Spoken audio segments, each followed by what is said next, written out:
Hi everyone, welcome to our channel Nitin Sharma classes. और आज हम इस चैनल पे फर्स्ट वीडियो अपलोड करने जा रहे हैं। और जो ये वीडियो हम अपलोड कर रहे हैं ये है इनकम टैक्स सब्जेक्ट से रिलेटेड। तो मैं उम्मीद करता हूँ आपको हमारी वीडियोस पसंद आएंगी भविष्य में, और ज़रूर आपको पढ़ाई में, आपकी स्टडी में हेल्प करेंगी।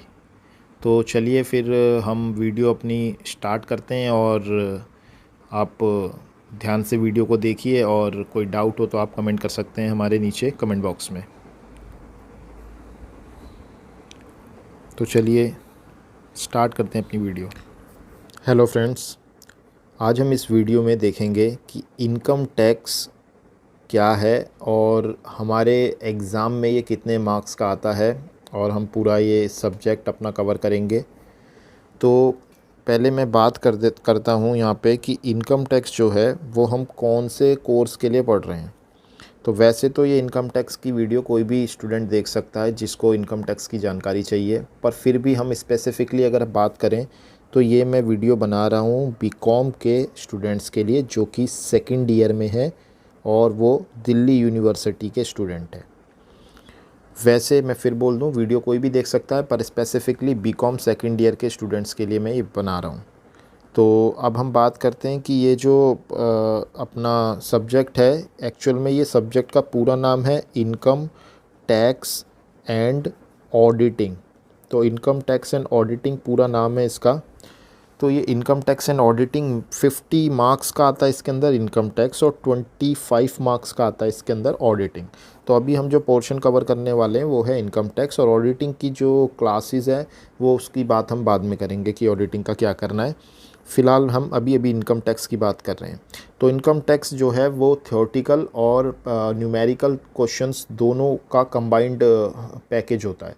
मतलब मींस दोनों का कंबाइंड क्वेश्चंस आते हैं, या कंबाइंड मींस थ्योरी भी आती है इसके अंदर और न्यूमेरिकल क्वेश्चंस भी आते हैं, दोनों तरह के क्वेश्चंस आते हैं। तो अब हम देखें कि इनकम टैक्स 50 मार्क्स का है, तो इसको हम कवर करेंगे इस वीडियोस में, सारी वीडियोस में अगर हम देखेंगे। तो आज मैं फ़र्स्ट वीडियो बना रहा हूँ। तो सबसे पहले हम देखते हैं कि ये जो इनकम टैक्स है इसका जो ऑफिशियल नाम है, या जो भी कहेंगे इसका एक्चुअल नाम क्या है। तो इसका नाम जो है वो है इनकम टैक्स एक्ट 1961, जिसे हम हिंदी में बोलेंगे तो बोलेंगे आयकर अधिनियम 1961। क्योंकि ये जो अधिनियम है, ये जो एक्ट है, ये 1961 में लागू हुआ था, इसलिए इसे हम इनकम टैक्स एक्ट 1961 कहते हैं। अब इसका हम डेफिनेशन देख लें अगर। पहले तो हम बात करेंगे कि टैक्स एक्चुअल में होता क्या है। तो टैक्स कई तरह के टैक्सेस होते हैं, और इनकम टैक्स कई तरह के टैक्सेस का में से एक टैक्स है। तो इनकम टैक्स बहुत ही छोटा है, क्योंकि टैक्सेस होते हैं कई तरह के, 20 टाइप के टैक्सेस होते हैं, उसमें एक प्रकार का टैक्स जो है वो इनकम टैक्स है। और हमें सारे तरह के टैक्सेस नहीं पढ़ने, हमें सिर्फ एक इनकम टैक्स पढ़ना है। तो पहले बात करते हैं हम ये टैक्स क्या होता है, और टैक्स कौन लेता है, क्यों लेता है, थोड़ा सा इसके बारे में बेसिक जानकारी हम ले लेते हैं। तो लिखा है यहाँ पे, tax is a revenue source for any government. किसी भी गवर्नमेंट के लिए एक रिवेन्यू का सोर्स होता है। मींस गवर्नमेंट के पास जो राजस्व, या फिर हम उसे कहेंगे आय का जो जरिया होता है, वो उसमें से टैक्स एक आय का ज़रिया होता है। अब गवर्नमेंट टैक्स क्यों लेती है, अपने जो भी नागरिक हैं, जो भी देशवासी हैं, जो भी लोग हैं, उनसे टैक्स क्यों लेती है? क्योंकि गवर्नमेंट को इतना बड़ा देश चलाने के लिए, अगर हम भारत की बात करें, भारत की पॉपुलेशन बहुत ज़्यादा है, या कोई छोटी पॉपुलेशन कई भी कंट्री हो, उससे फ़र्क नहीं पड़ता, लेकिन गवर्नमेंट को अपने देशवासियों की ज़रूरत को पूरा करना पड़ता है, जिस वजह से उनको पैसों की आवश्यकता होती है। वो पैसा टैक्स के रूप में पब्लिक से ही लेती है, और फिर उसका बेनिफिट पब्लिक को ही रिटर्न कर देती है। तो गवर्नमेंट किस किस तरह के काम करती है टैक्स के पैसों से, तो थोड़ा सा हम जानकारी ले लेते हैं। जैसे कि गवर्नमेंट क्या करती है, हॉस्पिटल्स चलाती है, जिसके अंदर सबको मेडिकल फैसिलिटीज़, मेडिकल ट्रीटमेंट दिया जाता है। तो हॉस्पिटल्स पे जितना भी खर्चा होता है वो सारा पैसा गवर्नमेंट टैक्स के पैसों से लगाती है। दूसरा, यूनिवर्सिटीज़, कॉलेजेस जो होते हैं उसमें गवर्नमेंट शिक्षा देती है सभी को, तो वहाँ पे भी पैसा खर्च होता है। स्कूल्स हो गए प्राइमरी लेवल पे, तो स्कूल्स जो हो गए, उसके बाद यूनिवर्सिटीज़ हो गई, आईआईटी, आईआईएम करके जो प्रतिष्ठित संस्थान है, या जो भी कहेंगे रेप्यूटेड इंस्टीट्यूट है, तो उसमें भी खर्चा होता है। और अगर हम बात कर लें जो भी ट्रांसपोर्टेशन है, जैसे कि ये रेलगाड़ी है, मीन्स ट्रेन है, और बस सर्विसेज हैं, और अगर हम बात करें कि पुल वगैरह, फ्लाईओवर वगैरह बना रहे हैं, डेवलपमेंट, सड़कें बन रही हैं और लाइब्रेरीज़ हैं और पार्क्स वगैरह, इनकी मेंटेनेंस है, तो जितना भी सारा खर्चा है गवर्नमेंट को बहुत सारे खर्चे करने पड़ते हैं। अलग अलग विभाग है, जैसे कि हम बोलें पुलिस डिपार्टमेंट है, उनमें जो ऑफिसर्स हैं, जो कर्मचारी हैं, उन सबको तनख्वाह देनी है, तो सब गवर्नमेंट देती है। कहाँ से? टैक्स का जो पैसा आता है गवर्नमेंट उसको यूज़ करते हुए उनकी सबकी तनख्वाह वगैरह देते हैं। तो बहुत तरह के काम गवर्नमेंट करती है टैक्स के पैसों से। और जो बहुत सारी गवर्नमेंट गरीब लोगों के लिए योजनाएं चलाती है, तो उन योजनाओं पे जो पैसा खर्च होता है वो भी पैसा पब्लिक से ही लेती है टैक्स का, और फिर उसे लोगों में सुविधाओं के रूप में बांट देती है।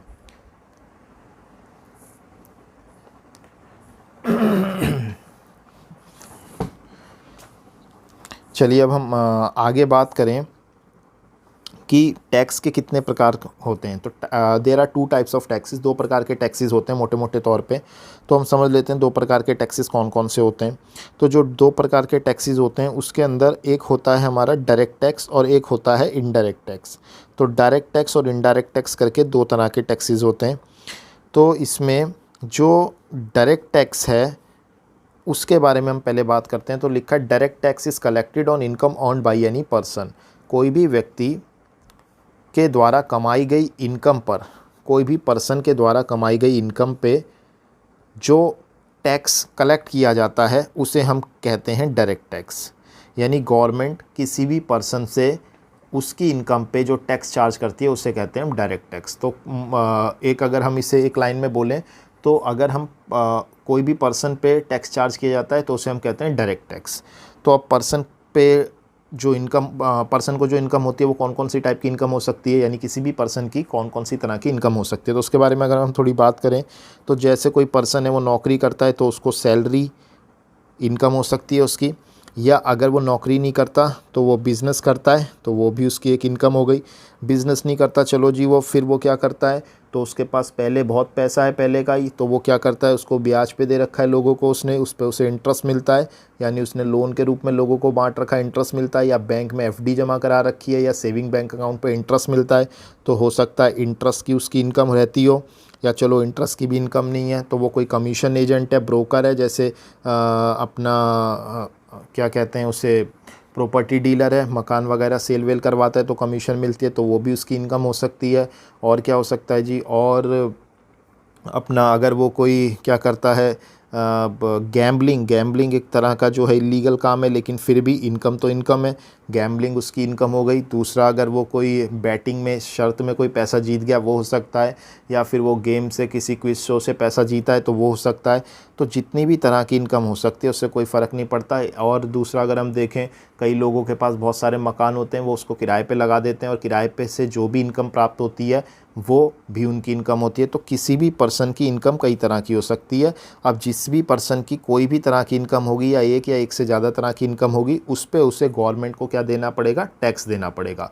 तो टैक्स क्या होता है, जो साल भर की इनकम होती है, जिसको हम फाइनेंशियल ईयर में बोलते हैं कि फाइनेंशियल ईयर की इनकम पे टैक्स देना। मीन्स हर साल अप्रैल से शुरू होता है, अप्रैल से, और मार्च में जाके एंड हो जाता है फाइनेंशियल ईयर। तो पूरे साल में जितने भी तरह की इनकम हुई है उसका टोटल होता है और उस पर उसको एक रेट के अनुसार टैक्स देना पड़ता है गवर्नमेंट को। तो हमने बात कर ली, इनकम कई तरह की हो सकती हैं, तो जो भी पर्सन है उसकी कितनी भी तरह की इनकम हो फ़र्क नहीं पड़ता, बस उसको उस इनकम पे गवर्नमेंट को टैक्स देना है, तो उसे हम डायरेक्ट टैक्स कहते हैं। अब डायरेक्ट टैक्स का मतलब, इसका अगर हम एग्जांपल देखें तो इसमें एक इनकम टैक्स जो है, जो हमने अभी बात करी, इनकम कई तरह की हो सकती है, तो इनकम पे अगर टैक्स लगेगा वो डायरेक्ट टैक्स है। दूसरा वेल्थ टैक्स जो है वो फ़िलहाल हमारे कोर्स में नहीं है, हमारा पोर्शन नहीं है स्टडी का, तो अभी हम इसके बारे में बात नहीं करेंगे। तो अगर हम बात करें कि इसे हम डायरेक्ट टैक्स क्यों कहते हैं, तो डायरेक्ट टैक्स कहने के पीछे क्या वजह है, तो इसको भी हम एक एग्जांपल से समझ लेते हैं। यहाँ पे ये है जी गवर्नमेंट, और ये है हमारा कोई व्यक्ति, यानी कि कोई पर्सन है। तो ये पर्सन जो है वो टैक्स देने वाला है, ये गवर्नमेंट जो है ये टैक्स लेने वाला व्यक्ति है। तो देने वाला जो टैक्स है वो अपनी इनकम पे गवर्नमेंट को टैक्स दे देता है। अब ये जो इन्होंने इसको टैक्स दे दिया, तो इसको देने वाला और जो लेने वाला, इन दोनों के बीच में कोई तीसरा व्यक्ति नहीं है। देने वाला सीधा डायरेक्ट जाके गवर्नमेंट को टैक्स दे रहा है, इसलिए इसको हम कहते हैं ये है डायरेक्ट टैक्स। लेने वाला और देने वाले के बीच में कोई तीसरा आदमी नहीं है, कोई मीडिएटर नहीं है, इसलिए इसे हम कहते हैं इनडायरेक्ट टैक्स। ठीक है जी, सॉरी इसे हम कहते हैं डायरेक्ट टैक्स। और इनडायरेक्ट में क्या होगा फिर? इनडायरेक्ट में क्या होता है, एक तीसरा पर्सन होता है जिसके माध्यम से, जिसके चैनल से, जिसके थ्रू हम टैक्स देते हैं गवर्नमेंट को, तो इसलिए उसे इनडायरेक्ट कहते हैं। अभी हम इसके बारे में भी जानेंगे। तो पहले तो हम बात ये कर लेते हैं कि डायरेक्ट टैक्स आपको समझ में आ गया होगा, और अगर आपको कोई डाउट होता है तो ऐसी कोई दिक्कत नहीं, आप कमेंट में मुझे लिख दीजिए और मैं उसको फिर आंसर करूँगा। अब हम बात करते हैं अब इनडायरेक्ट टैक्स की। तो इनडायरेक्ट टैक्स क्या होता है? इनडायरेक्ट टैक्स को पहले हम पढ़ लेते हैं कि इनडायरेक्ट टैक्स किस पे लगता है। तो indirect tax is collected from goods and services, या गुड्स और सर्विसेज।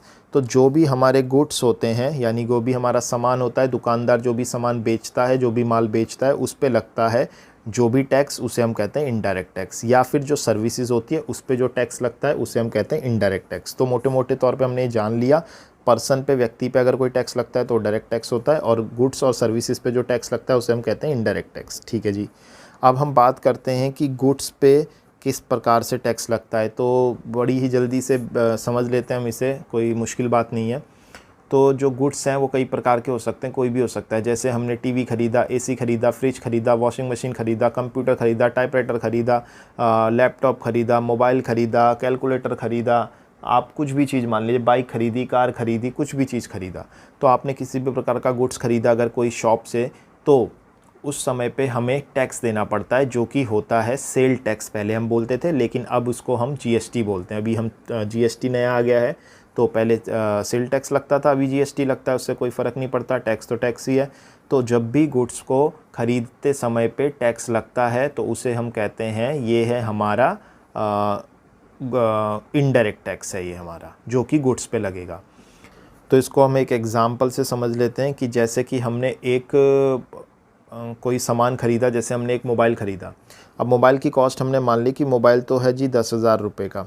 अब इस पे जीएसटी लग गया है, जो कि 18% के हिसाब से हमने मान लिया, तो 1,800 रुपये जीएसटी लग गया, तो 11,800 रुपये। अब जीएसटी का रेट बहुत सारे होते हैं, तो मैंने एक एग्ज़ाम्पल में 18% मान लिया है, कोई दिक्कत नहीं है। और 12% भी होता है, 5% भी होता है, 28% भी होता है। तो अलग अलग कमोडिटी, अलग अलग चीज़ पे अलग अलग टाइप का इंटरेस्ट लगता है। तो अभी हमने देख लिया कि 18% हमने मान लिया। तो 10,000 का हमने मोबाइल ख़रीदा है, तो 10,000 का जब हमने कोई मोबाइल ख़रीदा है जी, जी हाँ, 10,000 का हमने कोई मोबाइल ख़रीदा है और उस पर हमने 18% जीएसटी दे दिया, तो 11,800 रुपये कंज्यूमर को, यानी कि जो उपभोक्ता है, जिसे हम कस्टमर कहेंगे, उसने 11,800 रुपये पे कर दिए दुकानदार को। अब दुकानदार क्या करेगा? दुकानदार करेगा क्या कि 1,800 रुपये तो गवर्नमेंट को दे देगा, क्योंकि टैक्स तो गवर्नमेंट कलेक्ट करेगी, और 10,000 रुपये वो अपने पास रख लेगा कि जी मैंने सामान बेचा है, तो 10,000 उसके पास जाएंगे और 1,800 रुपये गवर्नमेंट के पास चले जाएंगे। अब हम बात करते हैं इसको कि ये जो है, ये है जी गवर्नमेंट, और ये जो है, ये है जी पर्सन, यानी कि कंज्यूमर, जिसे हम कस्टमर कहेंगे, ये कस्टमर है, और यहाँ पे बीच में जी है शॉपकीपर। तो अभी इसके अंदर क्या है? इसके अंदर है जी यहाँ पे, हाँ जी, तो इसमें जो कस्टमर है उसने 11,800 किसको दे दिए जी? इसने दे दिए शॉपकीपर को 11,800 रुपये। अब शॉपकीपर गवर्नमेंट को कितने दे देगा? गवर्नमेंट को दे देगा वो जी 1,800 रुपये। तो देखा जाए तो जो टैक्स है 1,800 रुपये गवर्नमेंट को मिला, लेकिन डायरेक्टली कस्टमर ने नहीं दिया। देना तो कस्टमर से को ही है, देना तो कस्टमर को ही है, जेब से तो कस्टमर के ही जा रहा है टैक्स, लेकिन डायरेक्टली कस्टमर ने गवर्नमेंट को नहीं दिया है। ये इनडायरेक्ट वे में गया है, क्योंकि कस्टमर ने दिया है पहले शॉपकीपर को, और फिर शॉपकीपर ने कस्टमर के बिहाफ पे कर दिया है गवर्नमेंट को। तो इसीलिए हम इसे इनडायरेक्ट टैक्स कहते हैं, क्योंकि इसमें जो देने वाला है कस्टमर और जो लेने वाला है गवर्नमेंट, ये डायरेक्टली नहीं देते हैं एक दूसरे, मतलब मीन्स कस्टमर डायरेक्टली गवर्नमेंट को नहीं देता, इसलिए हम इसे इनडायरेक्ट टैक्स कहते हैं। तो समझ में आ गया होगा आपको कि इनडायरेक्ट टैक्स इसे क्यों कहते हैं। ऐसे ही गुड्स पे जो टैक्स लगता है, और दूसरा अगर हम बात करें सर्विसेज पे टैक्स लगता है। अब सर्विसेज क्या होती हैं?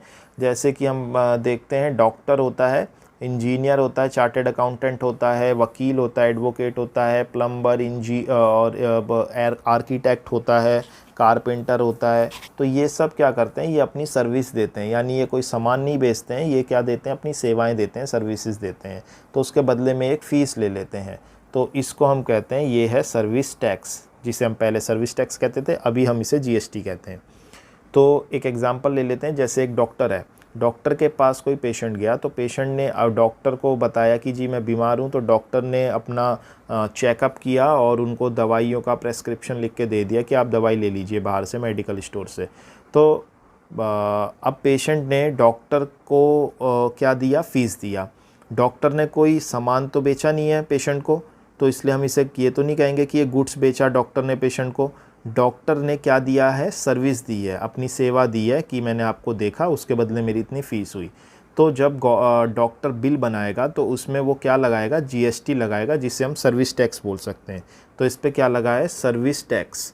तो जो व्यक्ति सर्विस देता है वो सर्विस टैक्स लगाता है, वो फिर गवर्नमेंट को दे देगा सर्विस टैक्स। ऐसे ही एडवोकेट है, उनके जो क्लाइंट होते हैं तो वो लीगल सर्विस देते हैं अपने क्लाइंट्स को, तो वो फ़ीस चार्ज करते हैं, तो उस पर वो जब बिल बनाते हैं तो सर्विस टैक्स लग जाता है। ऐसी चार्टेड अकाउंटेंट है, वो फाइनेंशियल सर्विस देते हैं, जैसे कि अकाउंटिंग, ऑडिटिंग और टैक्सेशन के मैटर पे उनको सर्विस देते हैं, तो वो भी फ़ीस चार्ज कर लेते हैं। कारपेंटर है, इलेक्ट्रीशियन है, ये सर्विस देते हैं अपनी सब। तो ये सब होती हैं सर्विस, और इस पे लगता है सर्विस टैक्स, जो कि अब बोलते हैं हम इसे जीएसटी लगता है। तो इसके एग्जाम्पल कौन कौन से हो सकते हैं जी, इनडायरेक्ट टैक्स में सेल टैक्स आ जाता है, वैट आ जाता है, कस्टम ड्यूटी आ जाता है, एक्साइज ड्यूटी आ जाता है और सर्विस टैक्स आ जाता है। अब अभी इन सब चीज़ों को कन्वर्ट कर दिया है, रिप्लेस करके जीएसटी के दायरे में लिया है। तो अब ये सब चीज़ें नहीं लगती है, जीएसटी लगती है इन सब की जगह पे। तो फिर भी मैं एक बात आपको और बताना चाहता हूँ नॉलेज के लिए, यहाँ पे कुछ चीज़ें अभी भी ऐसी चल रही हैं जिस पे अभी जीएसटी लागू नहीं हुआ है। जैसे कि आप देखते हो पेट्रोल पे अभी जीएसटी नहीं लगा है। पेट्रोल पे अभी भी जो है वैट लगता है स्टेट का, और एक्साइज ड्यूटी लगती है। इसलिए जो है अलग अलग रेट होते हैं अलग अलग स्टेट में पेट्रोल के। तो पेट्रोल को अभी जीएसटी के दायरे में नहीं लाया है। ऐसे ही जो अल्कोहल है, जो कि अल्कोहल कंज्यूमेबल मतलब अल्कोहल कंज्यूम करते हैं पब्लिक, यानी शराब ख़रीदते हैं, जो कि लिकर है, तो उस पे भी अभी जीएसटी नहीं लगाया गया है। उस पे भी अभी तक वैट ही लगता है और एक्साइज ड्यूटी लगती है उस पे भी। तो आप ये सब समझ रहे होंगे कि इनडायरेक्ट टैक्स किसे कहते हैं और अपना डायरेक्ट टैक्स हम किसे कहते हैं। तो आज की वीडियो हम इतनी ही रखते हैं। उम्मीद करता हूँ आपको ये वीडियो पसंद आई होगी और आपको कुछ समझ में भी आया होगा ठीक से। और अगर आपको ये वीडियो पसंद आई है तो आप इसे लाइक कर दीजिए, और दूसरा हमारे चैनल को सब्सक्राइब कर लीजिए, नोटिफिकेशन बेल को भी प्रेस कर दीजिए, ताकि आने वाले समय में आपको वीडियोज़ हमारी मिलती रहें। और नेक्स्ट वीडियो में हम देखेंगे अपना कुछ डेफिनेशंस, जो कि असेसी किसे कहते हैं, प्रीवियस ईयर किसे कहते हैं, असेसमेंट ईयर किसे कहते हैं। इस प्रकार की जो इम्पोर्टेंट डेफिनेशन है अपना इनकम टैक्स के सिलेबस में, जो कि एग्ज़ाम में कोई ना कोई डेफिनेशन आती ही है, तो हम नेक्स्ट वीडियो में उसको कवर करेंगे। तो आप नेक्स्ट वीडियो बहुत ही जल्द अपलोड होने वाली है चैनल पे, तो आप उसको भी प्लीज़ देखिएगा और अपने कमेंट में बताइएगा कि आपको वीडियो कैसी लगी है। तो आज के लिए इतना ही, धन्यवाद।